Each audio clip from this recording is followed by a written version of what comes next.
Good evening, everyone. I am your host, the Historian of Horror, and I welcome you to the year 1897.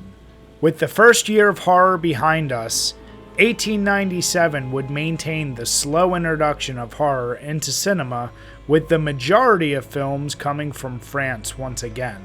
Across the pond, the UK had started making cinema themselves, with George Albert Smith at the helm. Born in 1864, George was an Englishman who held many titles, which include stage hypnotist, psychic, magic lantern lecturer, fellow of the Royal Astronomical Society, and most importantly, an early film pioneer. George's film career is commonly known for his controversial work with Edmund Gurney at the Society for Psychiatrical Research. During that time, George pioneered film editing techniques such as close-ups and the development of the first successful color film process, the Kinemacolor. George would also help introduce the world of cinema and horror to the UK. Before we take a look at the horror films of this year, I should mention that the film The Haunted Castle is commonly attributed to George Albert Smith. However, the movie that is usually being referenced is the remake of The House of the Devil, directed by George Méliès. It is unknown if the UK version of The Haunted Castle ever existed, but we do know that George Albert Smith did purchase The House of the Devil with the intent of showing it in the UK, and soon after, he began making horror films of his own. George Albert Smith's The X-Rays, also known as The X-Ray Fiend, depicts a couple who are talking on a bench getting hit with X-rays, which transforms them into skeletons. What is interesting is that this film combines two very recent innovations: Wilhelm Röntgen's discovery of X-rays in 1895 and George Méliès's jump cut in 1896. Similar also to Méliès is the tone of the film, as this is meant for more entertainment rather than horror. As I mentioned, The Haunted Castle is the first horror remake, a term that is all too common in modern horror films. Directed by George Méliès and released by Méliès's Star Film Company, numbered 96 in its catalogs, this would be George's first hand-colored project. This short remake offers up a colorized story of a cavalier who is tormented by mischievous spirits, skeletons, and the devil. These type of spirits and the devil would be a staple in many of George's films in the next few years. Also directed by George Méliès, we have The Bewitched Inn. This film depicts a patron of a haunted hotel being terrorized by a spirit that continually makes the furniture disappear and reappear until it drives the crazed man from the room. Similar to Méliès's other works, mischievous spirits are quite common and tend to be shown for laughs rather than scares. Next, we have The Alchemist's Hallucination, number 95 in the catalogs of the Star Film Company. This film is often misidentified as The Mysterious Retort, released in 1906. If you search for this film online, you will likely be watching The Mysterious Retort, as this film is considered lost. From what I have been able to research, the plot pivots around an anthropomorphous star with 5 female heads and a giant face that has people coming out of its mouth.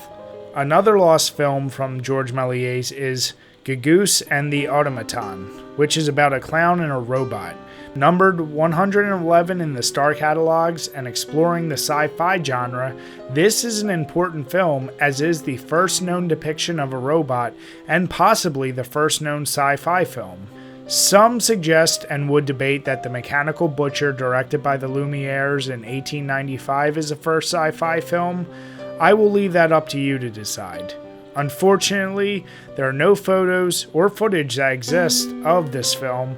However, it is still another first that Méliès brought to cinema.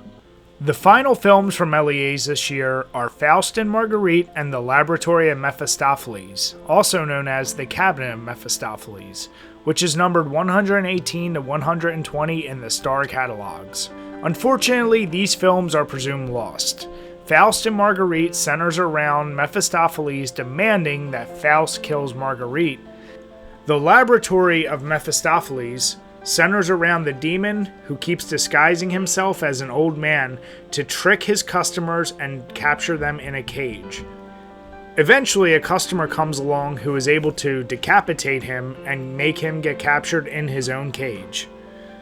What is important is that these are the first films to showcase the Faust legend and Méliès's first literary adaptations. Faust is the main protagonist from German legend who is commonly described as a highly successful yet bored scholar who makes a pact with the devil to gain unlimited knowledge and otherworldly possessions.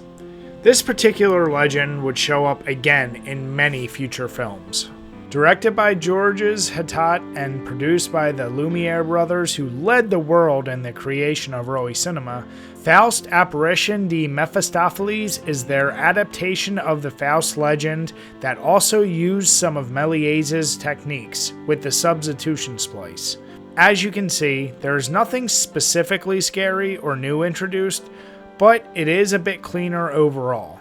The final film, The Joyous Skeleton, was directed and produced by the Lumiere brothers. This is another commonly misrepresented film that has been referenced as the first horror film, giving a release date of 1895. However, I found other sources that have listed the release dates of 1897 and 1898.